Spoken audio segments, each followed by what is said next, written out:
Welcome, my love. Welcome to Being Brave. This is a podcast for you, for the kind, the sensitive, the creative soul that is ready, that is open, that desires to take responsibility for her greatness and her power, and is here to remember who she really is. I'm your host, Sasha Lipskaia. I'm an artist, I'm a coach, I'm an intuitive guide.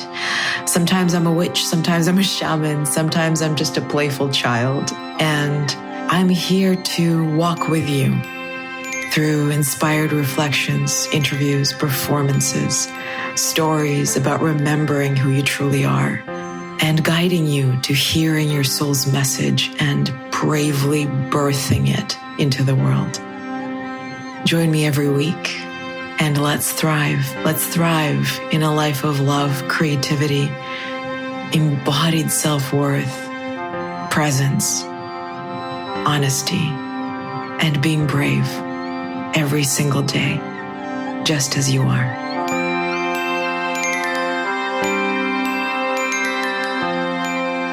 Oh, just grounding ourselves. If you know me, I want to start with a deep breath. Oh, welcome, beautiful soul, to another juicy, beautiful, transformative conversation with I just want to say powerful being, just a powerful being that is really, I feel in the short amount of time that I've known her, has already tapped into the fields that we are co-creating with me and has allowed me actually to channel some things through that have been really informative for me. And the reason I say that is because I believe that every time we meet a soul and we really connect to their essence, we start co-creating a new reality for us, right, between ourselves. And so the woman that I'm about to introduce to you and I met a couple of months ago, and we immediately felt that resonance with one another. I was on her podcast, which is not aired yet. And I felt that I had to bring her on mine as soon as I met her, and which doesn't happen often.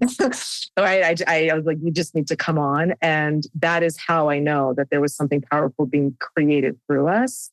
And I'll say right now that what I felt, and Megan, I will introduce you in a second, but I would love your feedback on this. I felt that we are stepping into a container of going deeper into really embodying our natural, actual desire to die to ourselves so that we can be reborn. So not even accepting death, right? Or surrendering to, no, desiring that death of what no longer feels true, asking for it and welcoming it into that alchemy of co-creation, right? I'm an active participant in this work. So our conversation was that from the first moment we spoke. And so I love that I've been weaving that experience into my life even more profoundly since we first connected with Megan. And although that there's no record of it, it exists, right? So I want to, with this, introduce this powerful, as I said, being. Her work really is in the realm of the mystical and the intuitive, which is, as you know, where I live and play. And her work is profoundly rooted in heart-to-heart connection, really experiencing her clients, her audience, and I could feel that immediately. Her work is rooted in dream analysis and intuitive guidance and mystical transformative work that allows us to tap into our intuition, right? Our true self and align it to our work here in the world. So bringing the 5D into the 3D right now, landing the mystical plane, I will allow her now to introduce herself, perhaps more intuitively channeling what comes through for her. So without further ado, welcome Megan Mary to the podcast, to Being Brave. Thank you so much for that wonderful introduction, Sasha. I really appreciate it. So as Sasha said, my name is Megan Mary. I am a dream analyst, intuitive, introvert, mystic, author, and founder of Women's Dream Analysis. And I work with women all over the world offering dream interpretation, women's empowerment, transformative journeys, and spiritual awakening guidance. And I wasn't always in that line of work, of course. So I came from a background of digital publishing and web marketing and publishing and design and everything web from the early days of the internet. However, after a real medical crisis where I was diagnosed with multiple chronic illnesses, including autoimmune, I had to reevaluate my life purpose, and I had to find a way to heal myself in tandem with the medical community. I knew that the mind, body, and spirit aspect was not going to come through medical means, and that I really needed to do that work myself. So when I started doing that, that is when I was led by spirit to do this work, and eventually stepped, as you said, out of the 3D ego self into the 5D higher self, leading others through that work. And I'm a member of the International Association for the Study of Dreams, and I've been very privileged to be featured as an expert source in Authority Magazine, Parade Magazine, Very Well Mind, a lot of wonderful organizations. And it's really just my passion to help women connect with the inner guidance and wisdom in their dreams. I feel that dreams are a portal, not just to our higher selves, but to the universal self and to the spirit world. And I take a very mystical path in that direction, feeling that it's a transformational opportunity, not just for self-discovery, but for that elevation of existence. I love that, because your work, again, is with the feminine, which is the focus of my work, regardless of whether I work with men or women. And really allowing ourselves to say, no, working with women's dream analysis is actually weaving her dream, right? That dream of the goddess, so to speak, into the world. And we don't have to use that term, right? But really the sacred feminine, the expression of womanhood, so to speak, in the most profound way, and understanding the archetypal meanings between the lines, right? Reading between the lines of the stories, our bodies, psyche, whatever you want to call this organism, this vessel, this instrument that is our body, communicates with us through our dreams, right? And waking or quote unquote asleep, where we're actually more awake than sleep, right? And more awake to the truth than when we are awake in the 3D world. And so I would love for you to speak, if you would, to the transformation that you have experienced yourself through working with your dreams and what that has meant for you, and also the risks that I can feel like you had to take to see how profound this work actually was. It was like, is it actually work? Well, let me see, right? And oh my God, right? But the sacrifice of trusting, taking a risk and seeing it in action through you, if you could speak to that. Yes, absolutely. There was so much risk, yes, so much fear, and so much doubt too. Yeah. And I feel it's important to share those aspects of the story. And I love the way that you explained the work that I do really as being the embodiment of the sacred feminine, because I hadn't even really thought about it that way before. And I love that. So thank you for that.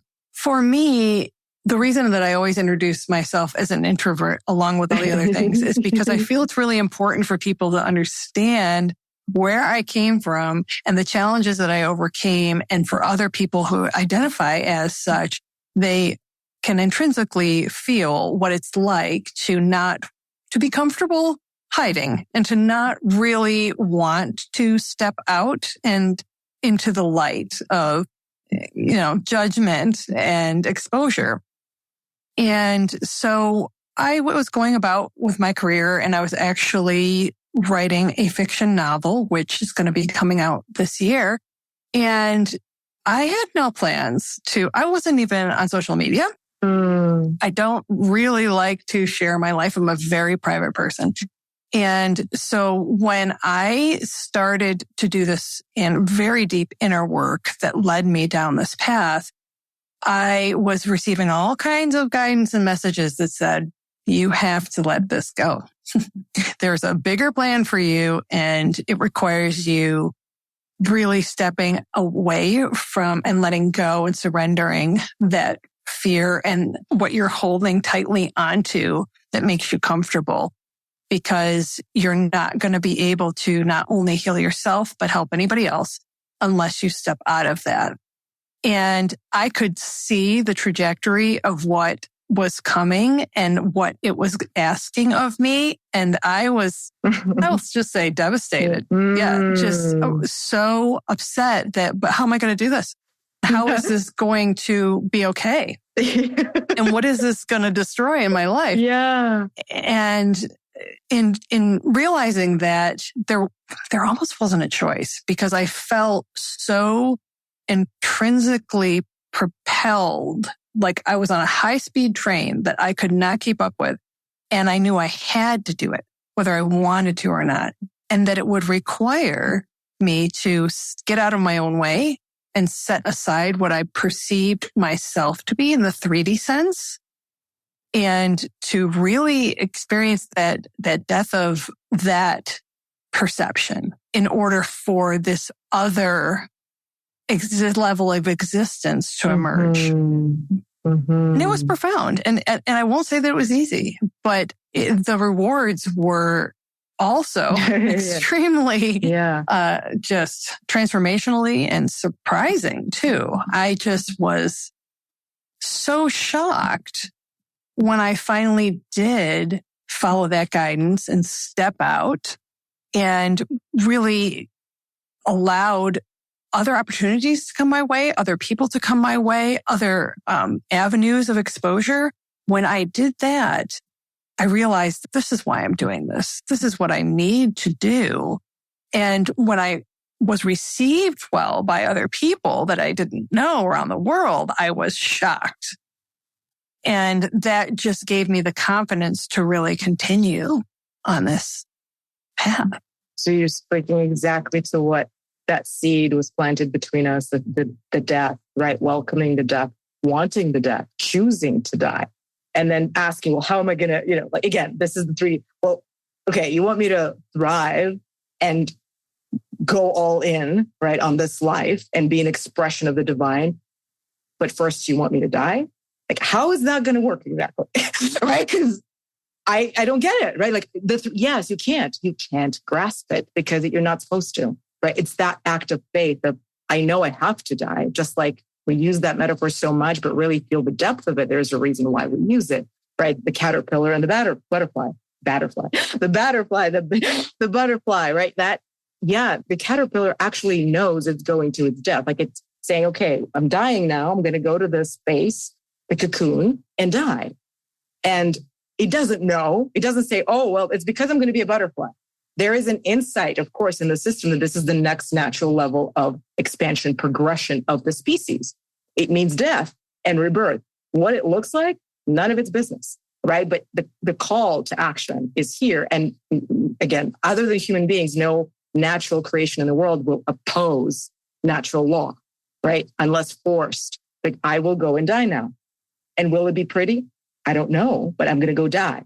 And then as it happens, is it pretty? Absolutely not, but it's happening. And there is a goo, and then there's the doubt, and then there's the fear, and there's what have I done? I can't go back, but I can still feel that the over there is still available, but I can't go there, right? It's just like, oh my God, and I don't know where I'm going. And nothing is known except when you are in that space of coming through that death, like you said, and receiving, right, the, so to speak, rewards of recognizing the truth of what it was all about, because now you've earned it. You're here. You've really proven your faith, right? You didn't prove your worth, but you proved that you were here for that. You showed up for that. You trusted that it was going to be whatever it is, but it was going to be that rebirth, regardless of what it looks like. And so when you receive from that place, of course it will make sense, right? You're like, oh, this is it. I get it now. I couldn't get it before because I didn't have the skills. I received them in my chrysalis. I get it now. Oh my God, I couldn't have. But also, it's that experience of finally knowing the only thing that you could ever know, which is that which led you there is you. And you know you. And you also know that nothing else certain and you can know nothing else. We are in the full unknown all the time. That no illusions anymore. But you do know one thing you didn't know before. When you thought everything was known, you know you. You have met you. And so that is a whole other, that's the 5D. That's the reality of nothing is known, but I am. As opposed to, I don't know who I am. I don't have time to think about it. I don't want to think about it, but I know everything is going on. Let me go figure this out for other people now. Right? It's just like, no. And so yeah, that's what I feel from you. Like that is profound. Just the knowing of what you've lived through and how like the part of you that's sharing it knows that it's actually a gift to others to know that this actually is what it takes. Yes. Yes. So many things I was thinking when you were saying that. I love the metaphor of the butterfly. Absolutely. And also, I've shared this a few times, but I don't know if I've shared it with you. So I'll say it again. Through that experience, I had a series of recurring dreams where I was trying to close a door and it wouldn't close. And one where I was trying to shut curtains and I could not close them. And that was just telling me over and over again, like, no, you can't hide anymore. You have to open the curtains. You have to go through the door. And when I finally did, I had another series of very prophetic dreams, one of which was where I literally kind of felt like I bent over a little bit and out of my spine shot up into the air this enormous serpent like a train. And I heard this woman's voice say, there she is. And I feel like both of just the trajectory of those things just kind of explains a little bit in a metaphorical story way what I went through. Well, it just speaks to your work because as soon as you start sharing that, and no, I have not heard you tell that story, but even if I did, like, it's beautiful. Say it again, right? It's just, can we hear it again? Because we all know that story. And we have different ways perhaps of living it in our dreams, actual dreams, and have that metaphor, right, show up in our lives. I feel that what you're sharing also speaks to, and again, back to the divine feminine. So the Kundalini snake, right, the coiled snake around your spine that wakes up to herself in you. And that is, here she is. That's life, right? That's life. That's your sexual energy. That's your creative energy. That's the divine feminine. That's the mother, that she's awake to herself. And there's no stopping her. You can't contain her. You can't hide her. Right? There's nothing you can do. If you're wise, you'll know, right? It's just like, okay, but also how can I actually support her? How can I learn to serve her? How can I be here in a way that is edifying, worshiping in a way, and allowing that sacred work of love and healing, right? And creation in service to all be moving through me as that channel, right? Of her work. And so that's of course you saw it, the dream, and any Jungian analyst like, well, yeah, there is the snake, there's the doesn't matter. Every tradition, every religion, every spiritual lineage will bring you back to the same, right? Our bodies will show us what we need to know. We don't have to give it names. We don't have to go into any kind of doctrine. It just is, right? And you just spoke to it because you didn't use any of that terminology, but that's what you were living. And so you're speaking to, 10,000 years or 5,000 years, 3,000 years, doesn't matter, of mystical teachings from different traditions. All the same, right? Depends. Basically, pick your true scent and follow it, right? And so, I would love to hear. That's the question that came: is what do you feel women's dreams specifically, because that's where you work, have to offer women? Why is it important for us to know? Yeah, I believe that dreams are the ultimate self-care. That's one of the ways I refer to them. I also refer to them, as I did before, as the portal or the doorway. I feel that they have always been so fascinating to me, and we spend a large portion of our lives doing it. Yeah. And we don't know why. And clearly there is a reason. Clearly there is a value.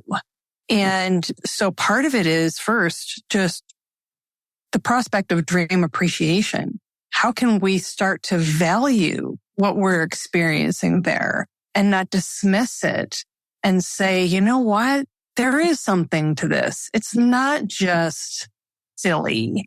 It's not embarrassing. It's not nonsensical. And when we start to look at dreams as stories, because as a writer myself, I have a love of story and a love of metaphor and symbolism. And I feel that dreams are intrinsically stories that really are very specific for each and every one of us. And when we can decode basically the language of our own dream, because I feel everyone's language is different because their experience is different. Yeah. Then we can start to glean that wisdom. We can start to pull the threads of that knowledge from our subconscious into our conscious, from that theta state into the beta state, from those other realms of existence, if you believe in the metaphysical aspects of the dream world and the spirit world and possibly past lives or alternate realities. All of those things are possible in the dream world. And we can access them and we can tap into them and we can integrate them. So the next stage is what I call dream integration.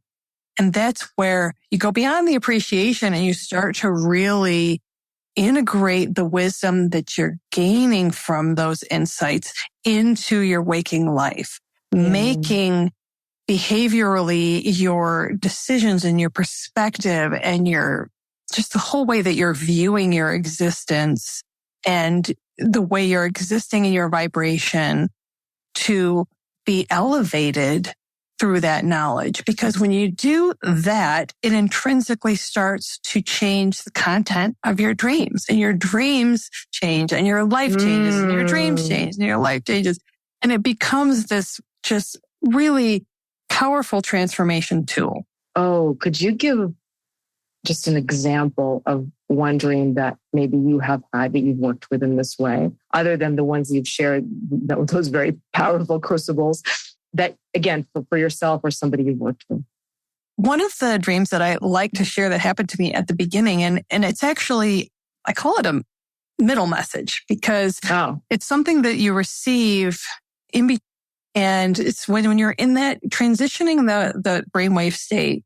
And I received a middle world message that was take the string that is broken from your mittens and fly a kite. And I thought, okay, what's this about? And so I applied my analysis method, which I call the dream mirror method. And I said, okay, well, you know, if this were a dream, what would you title it? And so I titled it Set Sail. And then I looked at the objects and the actions in that scenario. And I said, okay, what are strings? And for me, strings connect things. So then I asked myself, okay, well, what are mittens? What is the purpose of mittens, or who uses mittens? And to me, mittens are very much something that children wear. Now, I know adults can wear them, but for me, I associate mittens very much with childhood. Yeah. Especially the ones that have the strings that attach them. Yes. And what's the purpose of that? Well, it really keeps the cold out, but it also keeps the warmth in. So then I said, okay, well, let's look at the metaphor of the kite. What is the purpose of a kite? What does that do? Or why would you have one? And really, it's very much a pastime. It's a joyous entertainment activity that children usually do. Yeah. And what's the point of flying a kite? But to get it up in the air and flying. And when it does, it's usually very beautiful. It's taken on the wind. Yeah. It's this happy occasion when you can get it up flying. Yeah. So I realized that the message was very much about that connection that I had to the spirit world when I was younger, that I had, I don't want to say severed, but that had broken over time, that I had discarded. And the invitation was to recreate that connection to that aspect of my childhood where I was so enamored with magic and other worlds and things that I believed were possible that as I got older, thought, oh, that's child stuff and it's not real and I'm going to have to give that up. And it really was saying to me, make that connection again, fire that inner warmth, that inner fire about how you felt about that, rekindle that inner fire and set sail. Yeah. And that's what I did. That was right before I decided to create my podcast. And at the very beginning of my business. And it was just a really prophetic message that I took to heart and followed. So the dream transformed your reality into the fantasy, right? That was sparkling, that to live the joy of that pure vision that you had as a child, that everything was possible, that you had access to magic, that you were the vehicle and vessel and the one like actually creating it all, right? And that you got to do that now. That's incredible. That is so beautiful. Oh my God. And it just feels so, again, like the intricacy of your work, right? Because it's one thing to reflect on it here as you do. It's another thing for someone to have that dream without the experience, again, the work, the reverence, the appreciation, the capacity to then discern and therefore integrate, know the importance of all those stages, and then see the effects of it in action and say, oh, this is why. Thank you. More. Let's do more. Right? So yeah. Oh my God. And so Megan, if I may ask you, how do people usually, right, come to work with you? What is it that they need to want? What is it that they need to choose to receive? And what are they in for? I'd like to classify the 4 stages of women's lives. I have I created my own paradigm about this because many times we talk about maiden, mother, crone, but I created my own 4 stages of that. And I really feel like going back to what I just talked about in childhood, or the first stage is spirit, because that's where we're closest to spirit and we believe in all those things. And then we grow up into the young women and we become that source where we are creating our careers, possibly creating other beings, where really stepping into the world as young women. Then we enter the seeker stage where we say, is this all there is? And we really start seeking inward knowledge, that those higher realms of understanding, which brings us to the sage stage. And I really like those stages. And I really feel like it's the seekers that come to me. And so it's women that know there's something else, but they're not sure how to find it. They're starting to see synchronicities and signs and feeling the call, but they don't know how to make that work in the 3D reality with the existence that they feel they're stuck in. They're afraid. They have a lot of fear and imposter syndrome and subconscious blocks that are preventing them from stepping into their power. And it's very much like the people that you work with the exception of the fact that I'm just using dreams as the modality to get them there so that they can achieve that transformation. But they have to be willing to do that work, you know? Yeah. They have to be willing to walk in their own shadows. Yes. Oh, I love that metaphor. Walk in their own shadows. Oh, yes. That. And it, like, to me, you say, like, I'm like, yes. Now, in practice, if you watch me do that, I'm like, there's no shadow here. I'm fine. It's like, what did you say yes to? What did you say yes to? To the light. So walk in the shadow and see the light, right? But only if and when you, like you said, are willing to really walk the talk, right? Really walk the talk.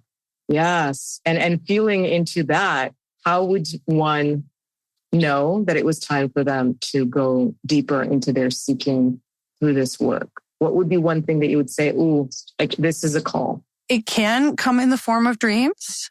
If some people, though, aren't even at that stage yet where they're saying, I don't remember them. Yeah. How do I remember them? Right. I want to access this part and I don't know how. Well, there you go. So some people are starting there. Yeah. Some people are starting at I've been keeping a dream journal for years, but I never understood them in this way.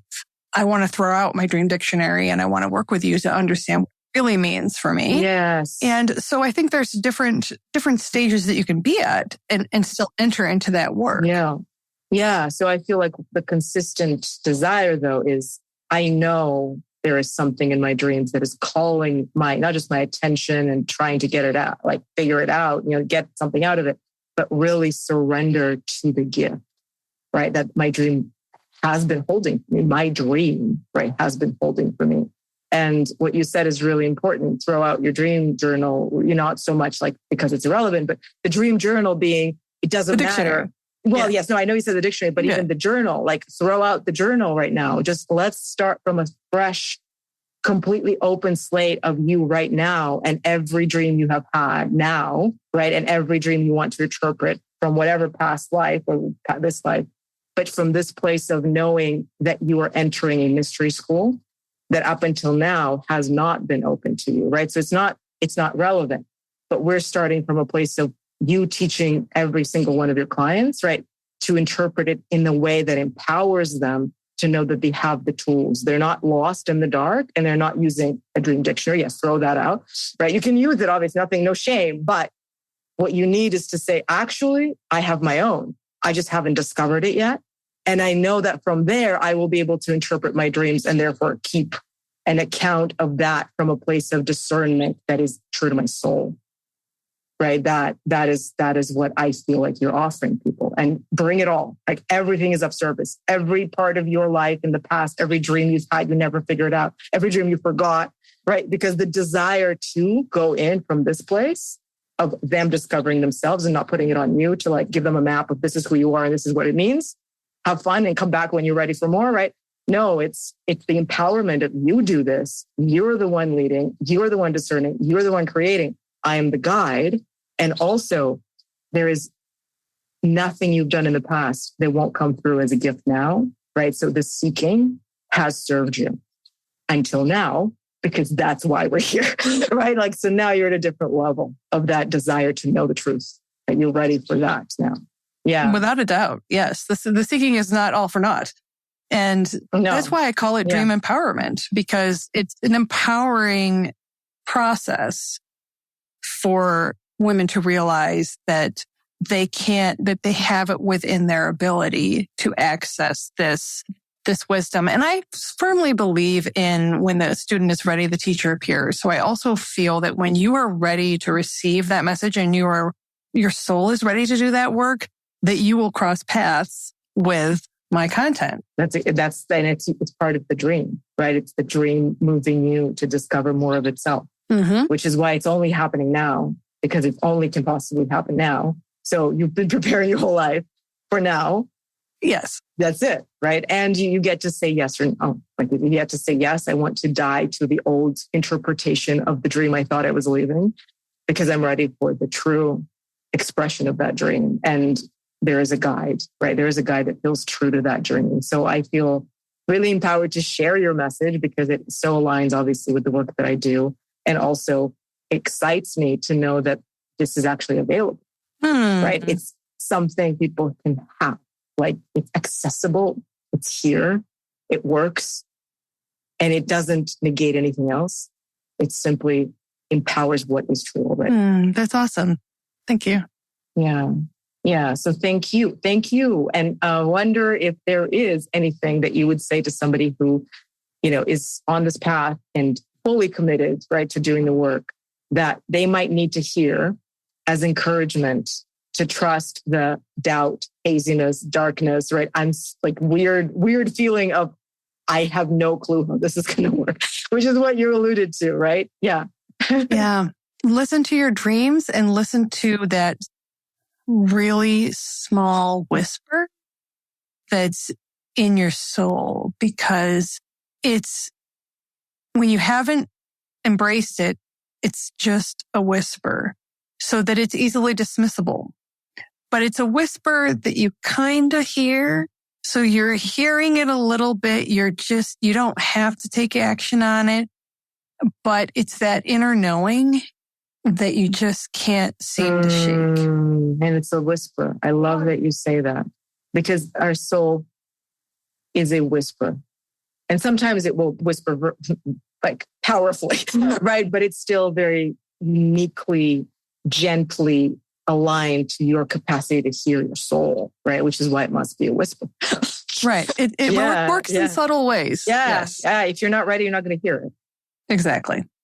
And you will know there's something maybe you want to hear, right? So back to the desire, like I know there is something here. So I might know, I might not know, but I want to know. Right. And that desire is what's going to actually allow people to do this work, right? With you, with whoever else, and really receive what they're here for. Yeah. It's a confidence in a way, right? It's a confidence in the fact that you know, and you are ready to know, right? Like I'm ready. Yes. Even if you, not to say that don't approach it if you have fear, because of course you're going to be filled with that. You're going to be filled with doubt and fear. Yeah. But that is almost an indication that you're really onto something. Absolutely. Yeah, I agree. Fear is a sign you're going the right way. Just notice what it actually means. And that's one thing that is important to acknowledge. It's a good thing. And notice, where is it pointing to? What's the truth? Right. And I love that. So anyone who is listening and inspired to learn more about you, about this work, connect with what you're offering, where is the best place to find you? How are you most available for people to connect with? Yes, excellent. My website is womensdreamanalysis.com. I also have my podcast, Women's Dream Enlightenment, and that is on all the major everywhere platforms, audio and video. And I have online courses and I have programs where you can go from just one session to a series where it's just a dream journey to a 90-day program where we work together. And I actually integrate sound frequency healing into the dream work integration piece and provide you with guided meditations to help with your dream integration. So there's lots of options. And come out and find me on the internet and reach out. I love all of the things that you get to, again, have people experience, just to trust the process, learn more about it, and find the ways that they need to find you, right? And I would love to know, Megan, for you, is there anything that perhaps I didn't ask you in my excitement that you would want to speak to? Oh, no, I think we covered quite a bit of ground there. And I love where the conversation went. So I think that's plenty of little nuggets for people to think about. You know, there's so much discussed that you might even have to listen to it more than once. I agree. And I want to say something that I've noticed when I said, throughout your dream journal, I want to say something to clarify. Start a new one today. Put that one on the shelf. Don't throw it out, but don't take anything from there until you start this moment here with what's fresh, and then bring that forward. And then everything that you have noted, created, been aware of will really ground itself in what you need to know now. So you're not caught up in a story and that you are simply living the truth of now. And thank you for that, because it is important to have that historical perspective. Yes. And once you learn your dream language, you can go back and look at that legacy that you've kept and start to see the threads. There you go. That's why I said, okay, so that I needed you to say that. Legacy. Anything you keep, journal, dream, doesn't matter. Journal, dream, or not dream, journal, whatever. It's a legacy. Yes. That's what the word is. It's a legacy of your experience, knowing that there are nuggets of wisdom that you'll know to find once you know how to interpret them. Yes. Which is what you're going to help them. Exactly. Them being every woman in the world, because they need you, and myself included. So thank you so much, because I love dreams. Working with them is profoundly just healing. And I, again, want to just thank you for saying yes to this work, because now it's available. Right? So now we can actually use it. Thank you for being that channel for all of us. Thank you so much, Sasha, for recognizing that. I really appreciate it. You're welcome. And thank you for seeing and recognizing this moment with me, being here, having me be part of your life and being part of mine. Thank you for, just co-creating this world together. Thank you, Mary. Yeah. It's beautiful. Thank you. Thank you. I'll speak to you soon. Thank you, everyone, for listening. And you can find Mary's links below. Follow her, DM her, lovingly stalk her, learn from her, and receive. Yes, thank you. Oh, my dear friend. Thank you so much for spending this time with me. I appreciate you. I celebrate you. And if you found this helpful, I welcome you in sharing this with someone who needs a little pick-me-up and a reminder that they are the love that they seek. And I hope that you know how powerful you are, how loved you are, how needed your gifts are, and that you are enough, just as you are. I welcome your feedback and any requests or questions you have. So feel free to ping me on social media, Instagram, Facebook, YouTube at Sasha Lipskaia, or email me at sasha@sashalipskaia.com. And if you're looking for more support and perhaps a beautiful way to relax into more love and more flow and more of your soul essence, I have 2 beautiful meditations that you can download for free on my website at sashalipskaia.com. Feel free to shoot me a message, leave me a comment, and as always, stay in your love, stay brave. Know that you are held, supported, and worthy.